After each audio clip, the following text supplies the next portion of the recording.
Hey, how's it going, moms? Hey. And how's it going, everybody that's in the live stream? I think that it's working. I'm not 100% sure right now. It's doing something funky today where I tried to go live on Facebook and it's like, I don't know. It's being weird. Normally, it just automatically pulls up the live Yeah, stream so I can right. see live comments coming through and everything, but this time it didn't do that. And welcome, everybody, to Rant Apocalypse Talks Fear the Walking Dead. I'm Justin, by the way. Hey, I'm Kelly, and I am Justin's mom. Justin is my son. That's how I am his mom. And I Yep. am sitting here in the stinkiest studio ever. And I got to thinking about it as I was typing that out because it was just kind of a joke about Zoe having gas. But I think it's because, she's stayed nervous. Yeah. You know how being nervous will make you Oh, have. it makes you gaseous. Yeah, yeah. Oh, So I think that's it. I think it's just the fireworks. People been shooting them off for a couple of weeks, and so I mean, like she's sitting right here because she's yeah, just and her terrified of everything. yeah, she's super terrified, but her butt is aimed right at me. So we're going to be discussing season 3, episode 6 of Fear the Walking Dead, which is entitled Red Dirt. All right, so we've got our usual thing up here. We've got it's over here. We've got our topics that we're going to be discussing in this week's episode of Fear the Walking Dead. We've got our topic number 1, beating a dead horse. Then we're going to get into overall episode thoughts. Then, is Troy the man Madison wanted Travis to be? And topic number 4 is what is Madison's end game? Is she making the right moves? And then topic number 5 is just chat discussion. Mom, are you Okay, alive? Are you making it? yeah, you can go ahead and put me back on. All right, I have Christmas eyes, that's okay. red and green. It's from In all that mowing you did earlier today. Here, I'm yes. putting you back on. There you Okay. go. Okay. All right. So we just went through the topics. I say you take topic number 1, Mom. Beating a Okay. dead horse. What does that mean? Beat, okay, so beating a dead horse. I mean, once again, they drew me in and let me see the pretty pretty ponies, and I was like, oh, this is so great, and didn't even think about the fact that they were going to kill one of those pretty pretty ponies. And do they hate them? But that's not really what it means. To me, it's like, do they keep going to the same well to elicit emotional responses from us, like killing every horse that comes onto The Walking Dead, or in the Walking Dead universe, in Fear the Walking Dead. I definitely think so. I think a lot of people like horses. A lot of people like dogs, and those two animals right there. At least we haven't seen a lot of dogs in the Walking Dead universe, which is kind of strange. It's a little bit odd. I feel like that they should throw a few dogs in there every once in a while because it makes it more realistic, in my opinion. Because I mean, holy hell, in my apartment complex, which is a very small apartment complex, I think there's only 13 units here. I would have to say probably 8 out of the 13 units have dogs here. So, and we I, never I see a think dog. it's I think it's not only would people be eating their pets, unfortunately. Yeah. I mean, but they're going to get caught by the walkers. So, because dogs aren't going to understand that is not their friendly human that they Yes. knew. So then they get eaten. So That's true. I guess, and we did see a dog. I forgot. We saw a dog in the Daniel Salazar episode. A dog almost ate his ass. well, and So and you remember, didn't Nick eat a dog? he definitely ate a dog. Yeah. Yes. Yeah. That Hmm. was pretty disgusting. And I kind of wonder though, as far as the beating a dead horse, do they put the animals in there to die because killing children would be so wrong? But I sort of feel like for us as viewers, children and pets have hold about the same the warm and fuzzies that we feel. So Yeah. whenever they're killed, I mean, it's just hard. And this one, the way they killed that poor horse, it was just lying there alive as it was being eaten. That was rough. Yeah. What happened to the first horse? I forget. We've only watched this Well, episode once, so right. Well, he came back. He ran all the way back to the ranch, and that was how they realized Oh, that that's right. that It was Vernon. thinning out. Yep. Mhm. Okay. Yeah. So and it was covered in blood, you know. Yeah. So they didn't know if it was the horse's blood or somebody else's, or you know. So No, that's true. I'm with you. I think that's what they do. I think that it's like, okay, we can't kill off a human character just yet because we do have this, it's somewhat a little bit formulaic of killing off characters that we have emotional ties to in the Walking Dead universe. They don't except for just, Travis. yeah, except for Travis, who just randomly gets killed off for Avatar reasons. Uh, you okay there, Mom? Oh, I mean, she's gassing me. The dog is gassing me bad. I'm so sorry. I definitely think that they are beating a dead horse when it comes to killing the poor horses in the Walking Dead universe. It seems like we definitely go to that quite a bit, and it's I'm with you. I think it's a total byproduct of them wanting to elicit some type of emotional response from us about an animal being killed, and at this point it just doesn't do it for me anymore because I'm like, oh, is there a horse around? That horse is definitely gonna die here in a couple of scenes later. And I didn't even know they took horses with them. I just saw that they had the RV whenever Vernon and his family left. But yeah. They were pulling the horse trailer.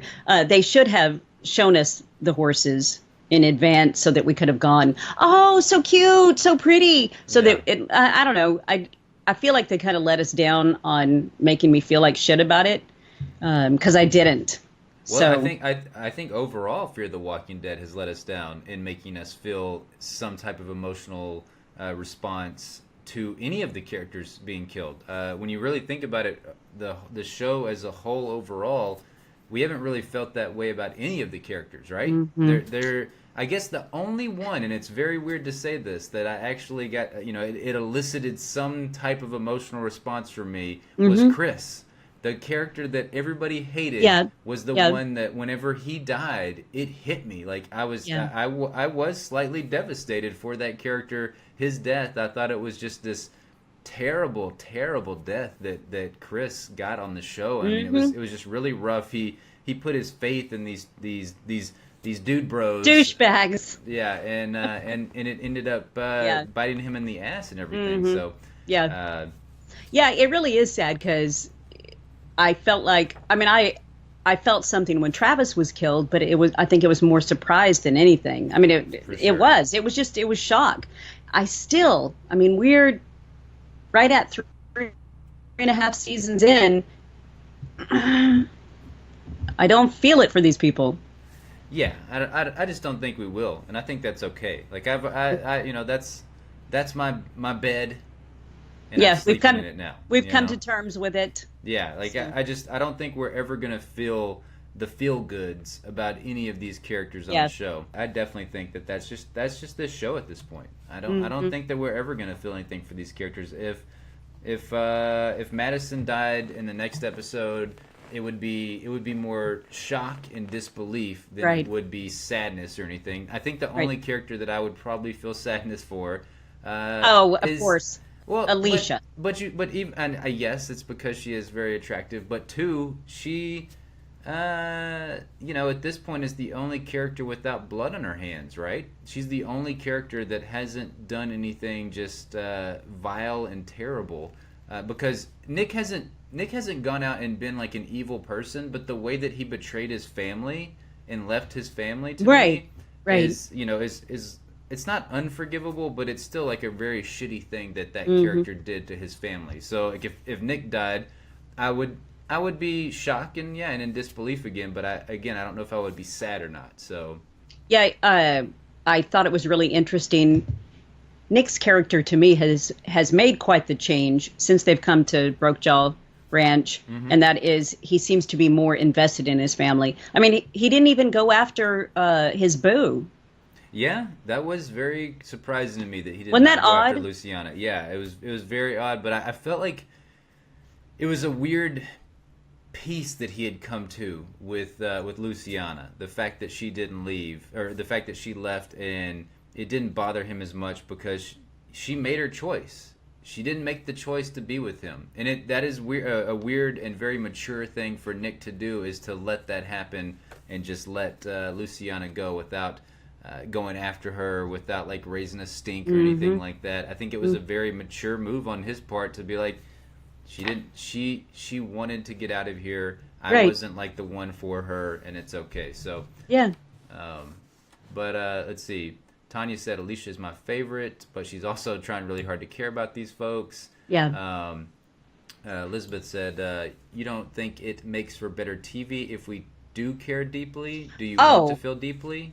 Yes. I think definitely we need to care about these people. But even though I don't, I'm still entertained.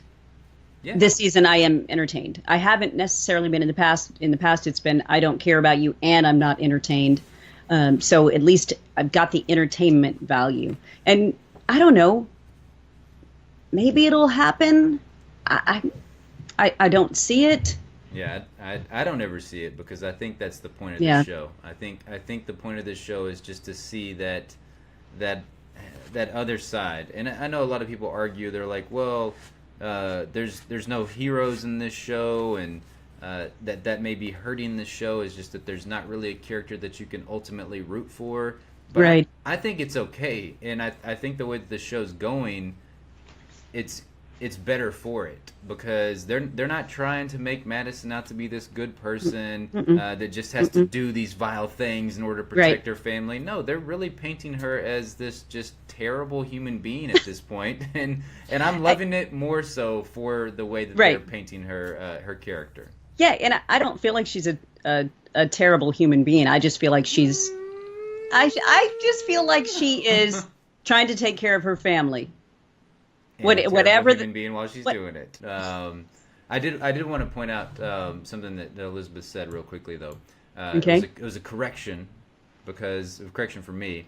Alicia did kill the groom's brother to save Travis. So that was something that she has blood on her hands, but still she didn't. It wasn't a vile act. She was saving someone, right? Yeah, and it wasn't a pre-calculated act. So I mean, it wasn't something where she had planned this out. Like, okay, I'm gonna have to kill the bride's groom in order to save Travis. It was in the heat of the moment, and yeah, she more or less was like, oh shit, I'm gonna stab this person. Yes, it was a very bad thing that she did, but overall, I still forgive her for it in the grand scheme of things. And I agree with you, Elizabeth. Fear is more realistic than sometimes in The Walking Dead. Like there's very real conversations. The fact that just really quickly, like to get into what I thought was a real conversation was between Alicia and Madison. Whenever Alicia breaks curfew, Madison catches her ass and she talks to her basically about birth control. She says the rhythm motion is bullshit, and you gotta stop going to the bone zone unless you start thinking about it a little bit more. I thought that, you told me about that when I was 13, Mom. I'm like, wow, they had some interesting conversations early on. But when your daughter looks like that, you better have those conversations. So, and you're right. I feel like this is a much more realistic show. Yeah, most definitely. It definitely, I mean, these are conversations that we would have, and yeah, sometimes the responses that people have, I feel like, are more accurate, right? The responses. What do you mean, the responses? Well, just like the way that the group as a whole handled what happened. With Walker and Walker killing all those people, and then when Madison and Troy they make it back. The way that people are like, hell no, I'm getting the hell out of here. Yes, exactly. Instead of, let's build up the wall and let's, come together as a team. No. It's I'm bailing. Screw y'all. I'm getting the hell up out of Rope Jaw Ranch. Yeah, and I feel like that ultimately is the more realistic response to tragedy like that. People aren't gonna typically do some kind of crazy like, all right, let's go to the gun armory. Let's see what we got. We're going to kill these motherfuckers. No, that's typically not what's going to happen. Yep. So, right. I'm curious because Tanya says that Madison is toxic. What is it about Madison that makes you feel like she is just so so toxic. And is Madison somebody that you wouldn't want? Would you want her on your side? I mean, I'll go into that while Tanya responds, but Okay. I would not want Madison on my side because I feel like if I ever challenged Madison on anything, you know, maybe Right. either on her authority or I challenged her on a plan that she had, I feel like Madison is the type that she wouldn't call me out in front of everybody like, you know, no, you're wrong, I'm right, but I would wake up dead one morning. You are exactly right. So you better have her on your side. I mean, she's good in that respect, and you know, in regards to getting shit done and making sure that her group ultimately survives. I think she's pretty good at that because you know Travis wasn't in the helicopter with her. Boom, Travis is dead. He survived everything else, but that he died on. That he died on. So should have gone in the truck. Yeah, he definitely should have gone in the truck. So, all right, we'll let Tanya respond. We'll come back to that whenever we see that response. But so, what did you think about the episode overall? I enjoyed the episode. I was entertained. I wasn't wowed. Yeah. Why do you have reasons why you weren't wowed? That's a question I asked myself as I was thinking about this. Is like, why wasn't I just super wowed by this? And I don't know, because it really wasn't. I thought it was a very entertaining episode, and that there was a lot of things that were coming to a head. Why didn't I love it? I don't know. It didn't blow my skirt up, but I thought it was overall it was a pretty good episode with the whole we see people are breaking off into individual little groups. Yeah. Somewhat. Nick and Jeremiah, their whole buddy relationship, I find very interesting. I love that Alicia's got a love interest, and that her love interest is really in direct competition with her mother's love interest. Love interest. Yeah. And I think there's going to be some crap that's going to end up going down. That it's going to make it where Alicia and Madison have issues. I agree with that. I find it interesting how Madison, what she feels towards Jake. I think that's a very interesting thing. I know we're going to get more into that with topic number 4, but I agree with you that I definitely think that something is going to transpire between the 3 of those characters later on in the show. It could be this next weekend, because we've got a double-sized episode next weekend. It's going to be episodes 7 and 8. I'm okay with that. I know you hate it, and it's not my favorite thing whenever we have to like watch 2 episodes back to back and try to remember what the hell happened in them, because you know, you're 100% right about there's always something about Fear where you're like, oh, it was a solid episode, but it wasn't memorable. That's like if you looked up Fear the Walking Dead in the dictionary, you would see solid but not memorable. Right. As like basically every episode, or you know, every season of Fear the Walking Dead. But the 7 and 8 episodes, not a big deal to me. I'm fine with that because it gets us closer to Game of Thrones, and I'm like, yeah, bring on the Game of Thrones, which I'm very excited about that returning here in a couple of weeks. I am too. But the HBO had a Game of Thrones marathon, and you and I, before we went on, we were talking about how we had, days off and didn't get as much done as I felt like I really needed to get done. Yeah. And I think now that I look back, it's due in great part to the fact that the Game of Thrones marathon was on, because it was so damn good. Yeah. And it's so funny because when you marathon a show like Game of Thrones and you watch end of episode after end of episode after end of episode, and every one of them hits so solid and so hard, I feel like you don't get that as much when you are watching that show from week to week on what a fantastic job they do. I think you just forget about it. Maybe. Yeah, I think that's the thing with Game of Thrones. As I'm going back and doing my rewatch, I didn't do the marathon like you did, but I am going back and I'm up to season 3, episode I think episode 6. And you're right about being able to see them back to back to back. At whatever your pace is, instead of having to wait week to week. Right. You do forget, oh my God, just how incredible every episode is, and how much of a treat the show is compared to a lot of the other shows on television. That is definitely true. And so, I mean, but to me, where it pertains to some show like Fear the Walking Dead, again, this was a good, solid episode, and it had an interesting end, but it didn't land for me as much as I felt like it should have. I don't know. Do they marathon Game of Thrones and try to take notes and figure out how to do this? I don't know. It could work. I don't know. Elizabeth is saying no to you a bunch of times. I don't know if that's to you or not, but in the chat.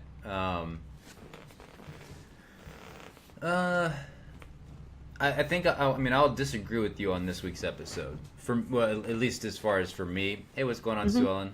How's it going in Sydney, Australia? But yeah, at least for me, I think this episode hit on all cylinders for Fear the Walking Dead for me. Yeah, it's weird because I went and looked at a couple of different reviewers and everything to see what their scores were. And, one of my go-tos is IGN because I like Matt Fowler. I like his writing style. He's very quick, point to the point. Doesn't mince words about TV shows that he doesn't like or that he does like. Right. And gives valid criticism to those shows.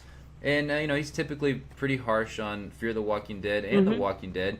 But it was weird to see that he was lower on this week's episode compared to some of the previous week's episodes.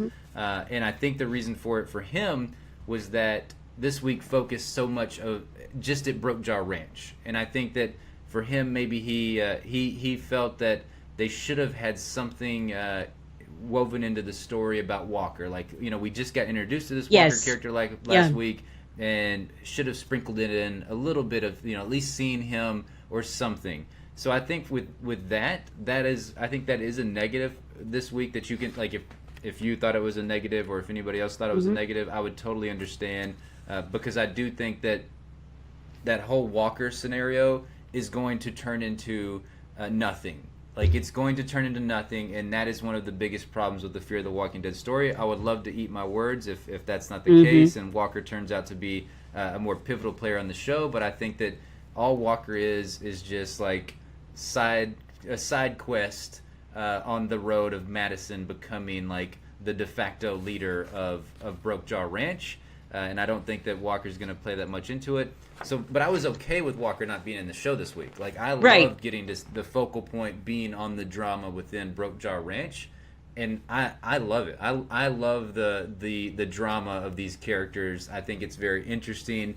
All the interplay between Nick and Jeremiah, Madison and Troy, Alicia and Jake, and then by the branches and stuff that are between each other, Jake and Madison, and Jake and Troy, and Jake and Jeremiah. I do really enjoy that, and I thought there was lots of drama in this week's episode amongst those characters, and I really, really dig Troy. I think his character is fantastic on the show, and just what the show needed. I think so too. It's really interesting how sympathetic of a character he is becoming. Somebody that at first we totally disliked with his whole I'm killing these people for science. Yeah.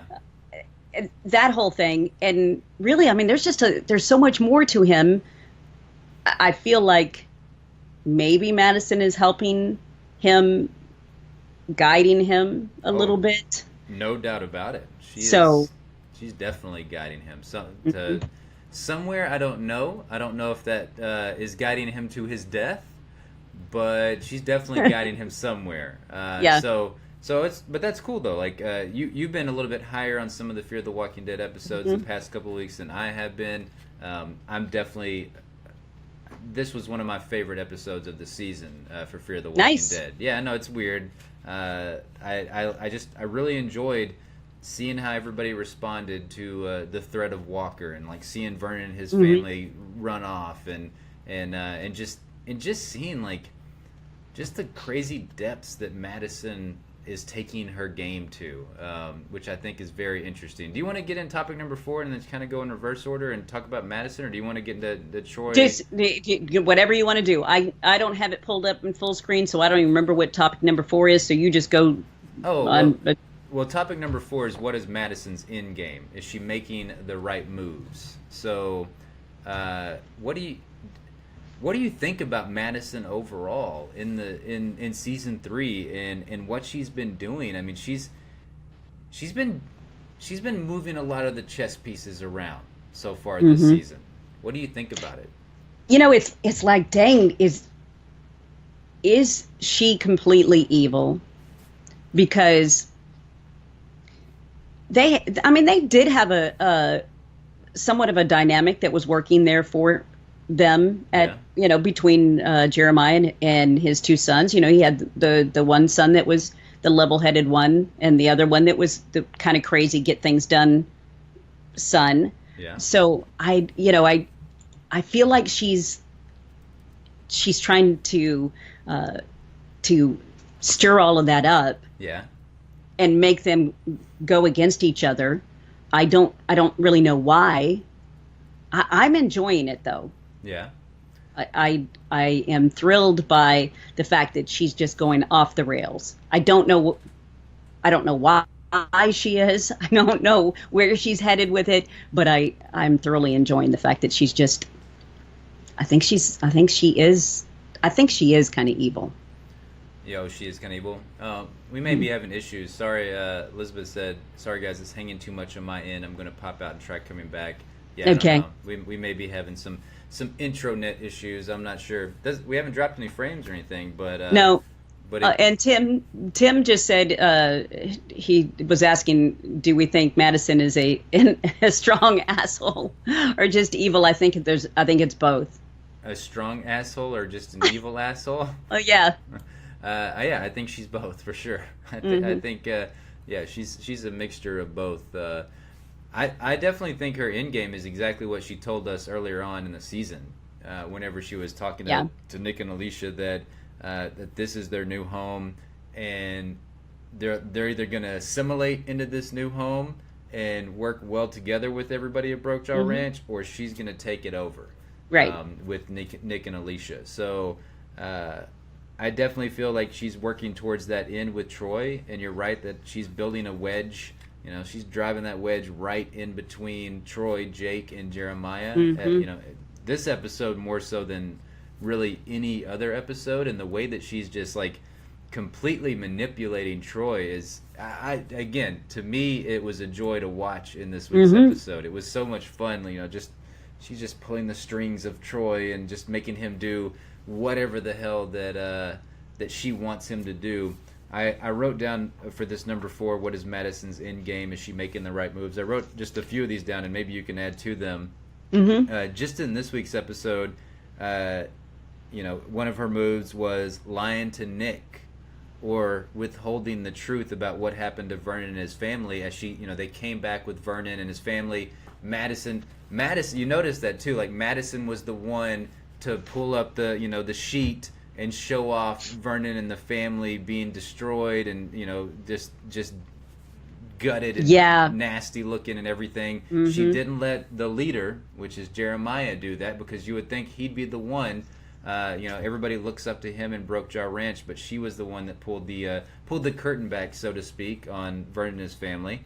But she lied to Nick about that, which was crazy. What was her lie to Nick? I don't remember. Well, they because as they came up on Vernon and his family, they realize they're realizing, shit, Troy did this. You know, that was Jeremiah's first thought, was that Troy did this, so they Right. kind of had a conversation between each other about it and what to do. And then when they got back, I think Nick was under the impression that she was going to out Troy in front of everybody and confront Troy right there, and she played it the complete opposite of saying, you know, let's rally the troops. Look at what the Walker group did. Right. They killed one of our own. They killed one of the founding, members of Brokejaw Ranch. And so, yeah, that was the part where she lied to Nick. Okay, but let me ask you this about it. Yeah. I thought that it was as far as leadership goes, that was an excellent move in giving the people of the ranch a common enemy, because obviously, I mean, the Walker and his group had done some horrific things already, so we already know that they're not cool people. That they are an enemy. So why not just lay all the blame on them? Why muddy it up? And I mean, if you're trying to make it where the community does come together and doesn't fracture and have a bunch of people running off in different directions, I thought her move was really good. Oh, I'm in agreement with you. I think it's a brilliant move on her part in the moment. But I think the problem for me is, like, when I ask the question, is she making the right moves? Is she backing the wrong horse? Because she thinks that she can ultimately control Troy. She has that conversation with him towards the very end of the episode where Troy comes clean. He's like, I didn't mean for that to happen. Right. I got a little bit out of control, and you're just thinking to yourself, this person's evil. You can't unshackle this evil person and let them do whatever the hell they want to do, because that's the thing with Jeremiah. He keeps Troy in check. He keeps it where Troy doesn't, and I say he keeps him in check. He didn't do a very good job with the randos that were coming up upon that army base compound, but that wasn't their people. Which, again, that's not excusing it. That's terrible, terrible stuff.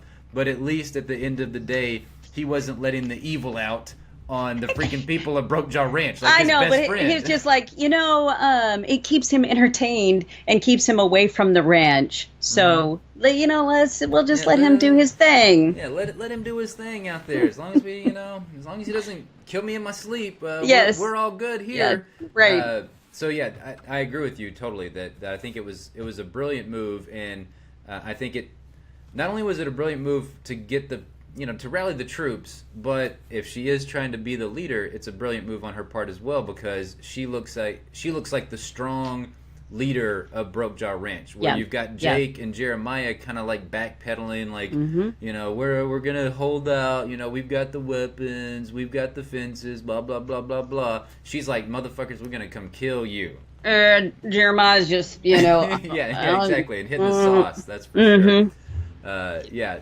So great move. One of her many chess moves in this episode to start becoming more of the leader, because right now, so say if Jeremiah goes down in one of the episodes next week or whatever in the back half of season 3, who is Brokejaw Ranch going to look to? They're going to look to Madison now at this point. They're not going to look to Jake. They're going to be like, this was the person that stepped up and said, we got to go retaliate on Walker. We can't be weak and everything. So, but yeah, I thought that was very interesting. And then one of the moves that she made, another one of the moves that she made is knowing that Alicia is into Jake, but telling Troy that Jake isn't worthy of being a leader. And almost in a very weird, subtle way, being like, if you got to take Jake out, it's got to be done. When she knows that Alicia, that's Alicia's man. Right. I don't understand. I'm taking back my whole thought process on her being toxic. She obviously is toxic, because why would you do that to somebody that is so unstable? Yeah. Your daughter may be with Jake at the time that Troy decides that he's going to take care of the problem. Exactly. If Jake would, or if Troy, excuse me, not Jake, if Troy would do that his best friend. You know, he confesses Right. that to Madison earlier, Mm-hmm. that Mike was his best friend from when he was a kid, that he was always there for him. If he would do that to him, Jake and him don't get along all that well. Yes, they're blood, they're family and everything, Mm-hmm. but there's going to come a point where, you know, he's going to say something and it's just going to set Troy off, and bam, just stabbed him right in the face. And Yeah. and Madison is going to be responsible for that, because she's the one feeding him, like feeding Mm-hmm. him these lies and like telling him that he's a great leader and that people should look up to him. I will admit that freaking Troy's speech to his men, though, right before we see the aftermath of Vernon's family. Yes. That was a good ass speech. That got me. That That was- me hyped. That was a Independence Day kind of speech. I mean, I- it was. Exactly. I was like, oh my gosh, you know, I'm saluting that. It was a good speech. So he Yeah. did that's why I think that we saw a lot more to him in this episode than in the past. I mean, all we've been able to label him as is, you know, some insane dude that, you know, you don't know where he's Yeah. going to go and what he's going to do at any particular time. And I think there is more to him, maybe he is more of a leader than we've given him credit for. Yeah, well, that moment that he gave the speech, and then we see Vernon and his family. I didn't think that it was ultimately him at first. Like, that was not my go-to at first. Was like, I didn't. yeah, I thought, oh shit, Walker and his men, they did this, and I'm like, oh, holy crap, because at the end of the day, it gets us into next week, episode 7 and 8, where we get a big battle and stuff at the end of the day. But that's where, again, for me, this episode, I think it took a really nice, interesting twist. The fact that Troy was the one that did this, after he gave that really compassionate, badass speech of, you know, we got to protect these people and everything. And, you know, at the end of the day, you know, I don't really give two shits about the whole land dispute part of the plot. I don't care about that. Like, it's the zombie apocalypse. You got the most guns, you're going to take this land. Right. If you get, you know, most people, whatever. You know, but obviously, if Walker and his group were the good people, that'd be different. I'd be like, you need to go kill Troy and everybody. But we don't really know Walker and his group all that much, Right. so it's hard to say that. It's kind of like the whole situation with Negan. You know, is Negan really all that bad? Yes. Who is the bad guy? Yeah, exactly. So everybody's doing what they feel like that needs to be done. We do know Troy. He's evil. In my opinion, he is a fantastic villain. I think he is in the same vein as Roose Bolton, or not Roose Bolton. Well, Roose is bad too, but Ramsay Bolton on the Game of Thrones show. Oh yeah, that's high praise from you. Most definitely, because I just, you know, the whole time we see Troy, he's just trying to get the approval of his father. He wanted to get the approval of his mother. He never could get it. You know, and just like with Ramsay Bolton, Theon Greyjoy, a lot of those characters on Game of Thrones, you know, Tyrion Lannister, they all wanted the approval of their fathers, and they never did get it. You know, we don't see Jeremiah come into Troy's defense. He punches Troy. That's the first thing that happens. He knocks Troy out. You know, he didn't say anything to Jake, which, you know, Jake didn't like. He didn't try to throw blows or anything. That was Troy that took it to that level. Right. But still, you know, they're both his sons. You would think, you know, this is the unstable one. You don't want to punch that person and just make him more unstable. So I thought it was interesting because Jake did, as soon as his dad came at Troy, Jake came to Troy's defense. So he loves this brother, which does. is going to get him killed. Exactly. It's you love too much, bro. You're definitely going to get killed. You know, that is most certainly true. And then, you know, another one of the moves that Madison made, we kind of already covered it with her lying to Nick, but was, you know, lying to the people of Broke Jaw Ranch about what happened to Vernon and his family, which then undermines, you know, Jeremiah's leadership as the boss of Broke Jaw, while also seeming to befriend him in this episode and throughout all of season 3. You know, she's all chummy and buddy with him, but this whole time she's like got this grand scheme of under basically taking him out of leadership. Yeah. And Troy being the one to help her do it. So Yeah, and she's doing such a good job. I wish I could. I'd love to be able to be that manipulative. oh yeah, You know, Be you see great. those kind of people, and you're like, oh my God, the places I could go to in life if I can do that kind of stuff, but I just can't. If I could just be that evil, it would be so Yes, great. it'd be great. Yeah, it would be fantastic. Hey, Sue Ellen, if you're still in here, want to say bye. Hope everything. Bye, Sue Ellen. Have Yeah. a nice morning, day over there in Australia. So you're considerably farther ahead of us, that's for sure. Tanya said Jake has 2 strikes against him. 1, he's a moral compass. Definitely right about that. Yep. And 2, he's Alicia's boyfriend. Yeah, we already saw what happened to Alicia's first boyfriend. He was like one of the first people to die on the show, and he got ran over multiple times. So that was way back on the show. So, just covering up on Tanya's comment from earlier, one of Madison's children is always on the go. I'm done with that plot. How do you feel about that? Because I was going to talk about Jake being so dumb for trying to go talk to Walker. I thought that was very idiotic of him. But it looks like Alicia is on the run and going to go try to stop Jake or something. What do you think about that? You know, I mean, I completely get Jake and his thinking. Maybe he doesn't trust the intel that he's really getting Yeah. so much that Walker is really doing all these things. You know, so I mean, because they've been back and forth in court over this whole thing for a couple of years. So I don't know. I get thinking, hey, I'm smooth. You know, I'm pretty. This is Jake talking. I can make people do things. I'm just going to go talk to them and see if I can work this out. So I get that. But God, Alicia going after him, I do agree.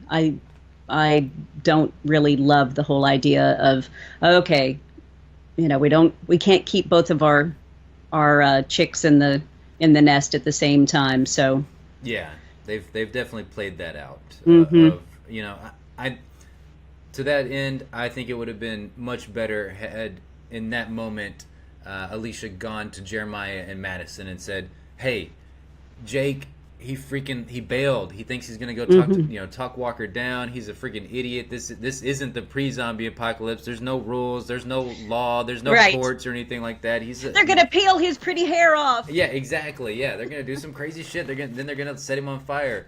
They're gonna let crows peck his brain out. It's gonna be bad. Yeah, so I would have liked them to do that, and then maybe they could have like sent a little splinter group off to go search for Jake, and I think that would have been better and you know, to our earlier discussion, more realistic. That's where, you know, sometimes, you know, Fear the Walking Dead, I do think sometimes it's more grounded and realistic than the main Walking Dead show. Yes.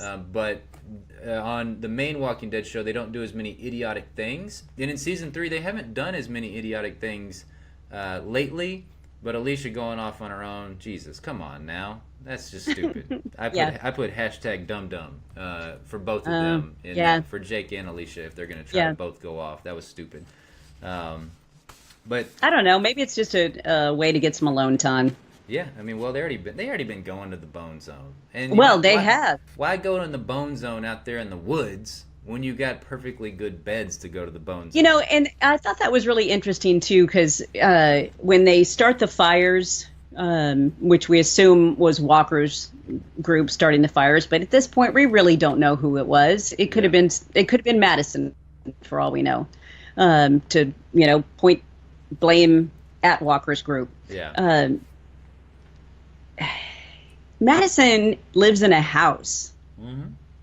She has a house, and Nick, although it was a burned out house, got a house. Yeah. There's people that are living in tents that have been part of this community for a long time, and they're in tents. How did that happen? I would be pissed. I would be pissed as well. Yeah, that is a it is weird. I even wrote in my notes, I said the small council consists of Madison, Troy, Jake, and Jeremiah. Like, how the hell did Madison get to be a part of the small council? Yeah, I mean, shit starts going down, and the first thing Jeremiah says is, "Run and get your mom!" Get your mom!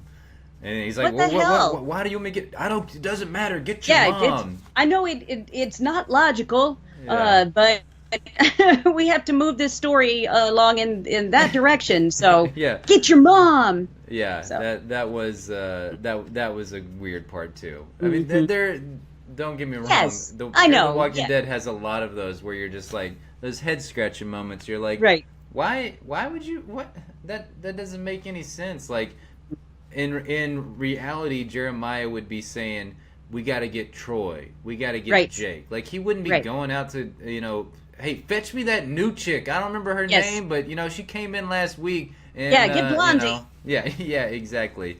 Tanya said, "Get your mom for this plot hole." Exactly. Yes, yes. Plot hole most definitely there.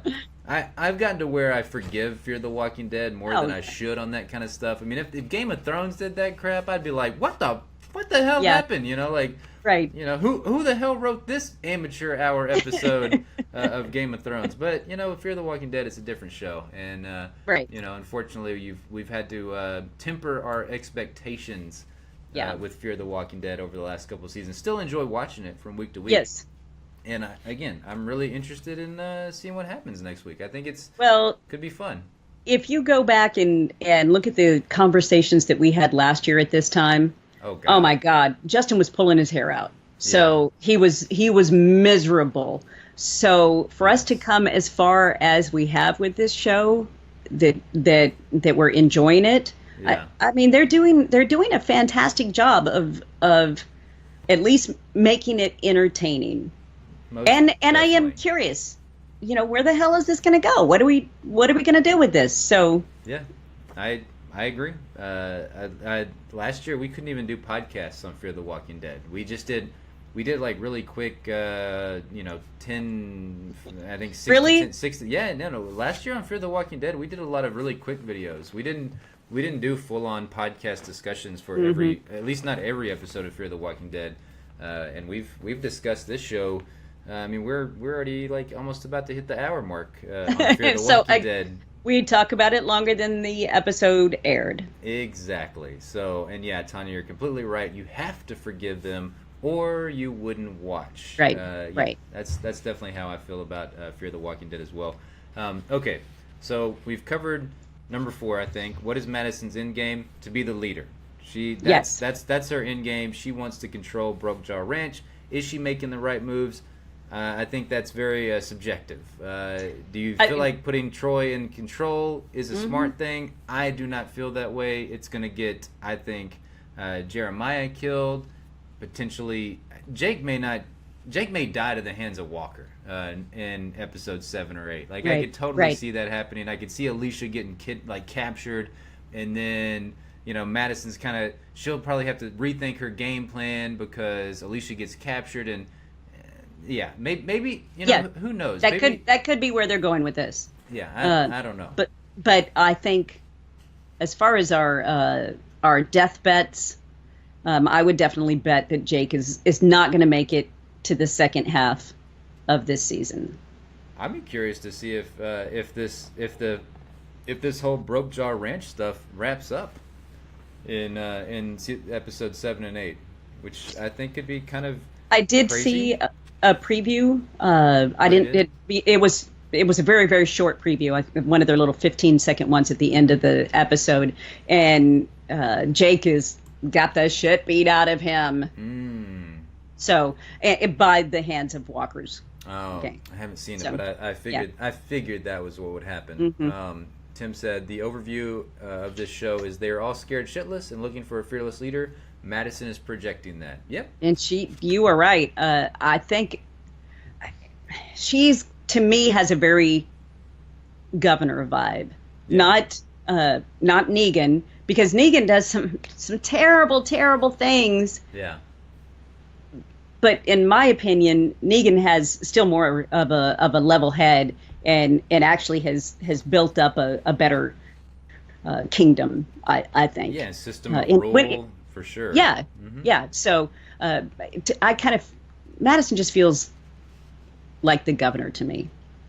Yeah, I could totally see that. I can't remember if Tanya said earlier She thought that the speech that I think that Madison gave was very governor-esque. I think that's what Tanya said earlier. Yes. Yeah, whenever he gave the speech to the people of Woodbury.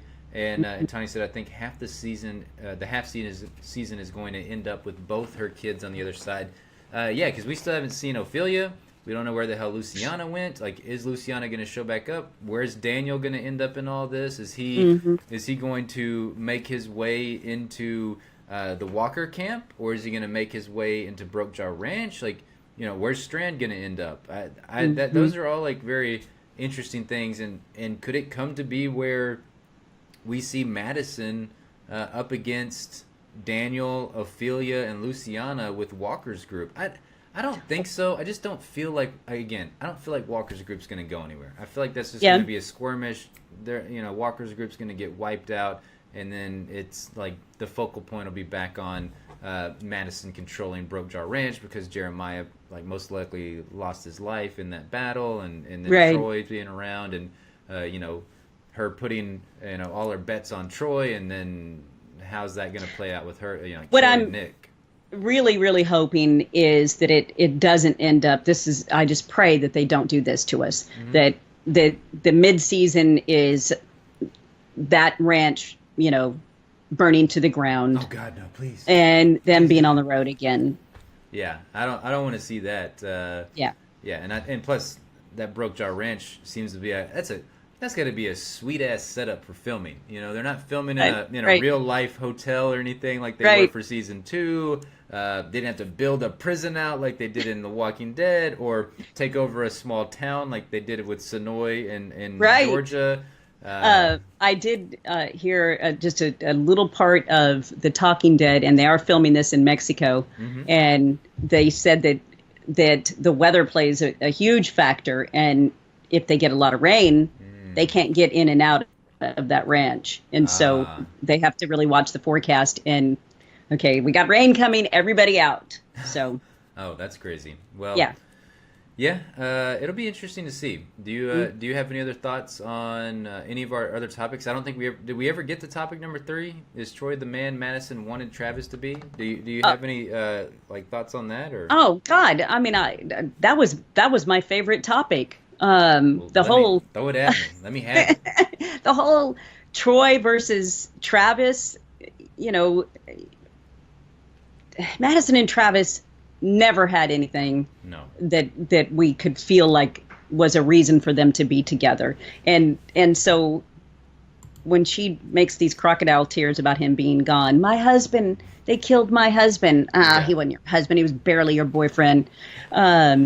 But I feel like she sees a lot more in Troy than she ever did in Travis.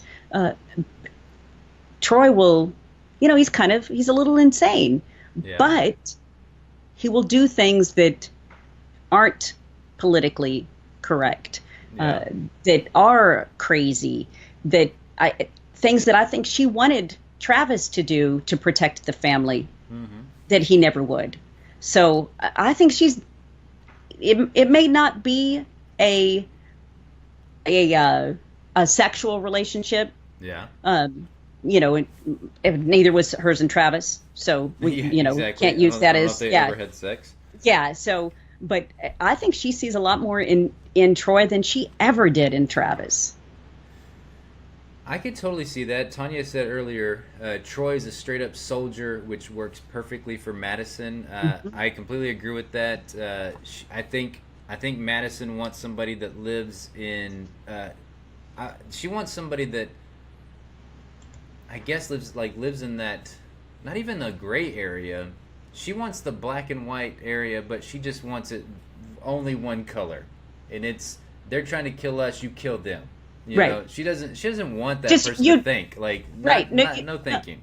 No thinking. Yes, you cross me, and you're dead. Yes. So don't make any attempt to cross me. Don't, like you said, she's the kind of person that you wouldn't want to even say, look, I don't necessarily agree with, I did not want pizza for dinner, Mom. I just wasn't feeling pizza today. I will cut you, bitch. Yeah, you're gonna eat this pizza, and then I'm gonna burn you with it later on as I take it in the oven and throw it on you while you're sleeping. Yeah, right. No, I mean that part at the end I thought was very telling, where they're having the conversation. Troy confesses to Madison that he actually was the one that took out Vernon and his family, and she doesn't give two shits. She's just like, I don't care what you did. I just want to know whether or not you can control it. And she said, there's a fight coming, and you have to save us. Which is a very crazy thing for Madison to say to Troy. Like, of all people, I get that, he is the one that's going to do things, but she would have never said that to Travis. Like, no, she never would have. No. At the point that she is right now is she needed somebody with the Otto last name. Yes. That she could control. Yep. And so she spent a little bit of time with them, and she found out, okay, this is the one that I can control. Yep. She's got mommy issues. I'm a mom. I'm a mom. I'm a hot mom. I can handle this. Yep. So I think she picked the one that she wanted. But you're right. She never would have said that to Travis. No, she definitely wouldn't have. And whenever we're talking about this subject, is Troy the man Madison wanted Travis to be, and all those arguments that Travis and Madison had between each other about whether or not would he do the things that needed to be done. Troy will do them. There's no doubt about that. Like, there's no second guessing Madison. Troy does not second guess Madison. He even said it to somebody, I think it was to Mike or to Vernon, somebody early on in this episode, where she's only been here for a couple of weeks or something like that, and she already gets it. The rest of you people are, terrible. Y'all suck at life. Right. And, Madison over here, she gets it. She knows what needs to be done. Right. It is a very weird relationship. The Travis and Madison relationship never really worked out on the show. I more or less started liking Travis when he started coming around. The fact that he did start to realize there's things I need to do, and I will do them. So, yeah, exactly. Yes, when they decided that they were going to kill him and write him off the show is when they decided that he would start doing some things that would make us like him. Yeah, exactly. In season 2, towards the end of season 2 is when Travis started finally stepping up. That moment where he just beat the hell out of that guy. Or that was in season 3. I think. I'm trying to remember back. Actually, it may have been. No, it was in season 2, right? Whenever he took that guy and just beat the holy hell out of him in that, was it a school area compound or something? Because it was the guy that had killed Chris. Because they came back in and they lied about it. Remember? Oh yeah. They lied about the fact that it was at the hotel, right? Yeah, at the hotel, yes, at the hotel. So yeah, you're right too, Tanya. Travis did end up doing what was needed, though. Most definitely did, but it was too little, too late for Madison. Because then we got the crocodile tears. Then they flowed. So yeah, when Travis got the Avatar movies, he was done. Yeah, he was like, "Show me the money." Which again, I don't know why he. I'm sure the Avatar movies, hopefully they paid him handsomely. I mean, holy hell, it's one of the. It made the most. One of the. I think it's number one. The number one box office movie of all time, I believe. Is still Avatar. Yeah. So I think there's a lot of money to be had in that if you want to. You don't mind sitting in a makeup chair for 4 hours every morning being painted blue. Yeah. But I think. I know, exactly. If AMC was paying me $1 million, but we know AMC is notoriously cheap. Yes. That's why they do a lot of the Walking Dead episodes. Your eye's still killing you, huh? Yes, it is. It's just driving me bananas. I'm so sorry. It's all right. I was just winking. This is Kelly and Justin hour. Oh, I know. My God, I want to rub it so bad. All right. Well, we'll wrap it up. Okay, let's do that. We'll wrap it up for your eye. Scores. Yes. What is your bacon score out of 5? And feel free, if you're in the chat, let us know what your bacon score is, because we would like to know. I'm gonna give this a 4.15.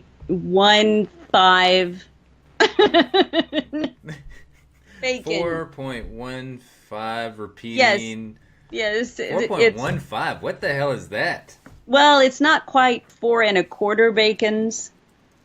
Did I convince you that you like this episode more than you did by the end of our No. conversation, or were you always going to give this a 4 1/4? No, Or okay. I was giving it a lower bacon score, and yes, you did convince me that I like this episode more. It was a good episode. That's the deal. It was a good episode. It's just, it didn't hit me, in all the feels. Yeah. But that's okay. So 4 bacons. I give it 4 bacons. I have rated. You Fear just the went Walking down. Dead. You just went down. You went from 4 point. That's because you're making fun of me. No, it's fine. You're killing me with these bacon scores. You're like, it's episode. fun. This episode sucked. It was so bad, and then you're like, I'm gonna give it 4.125.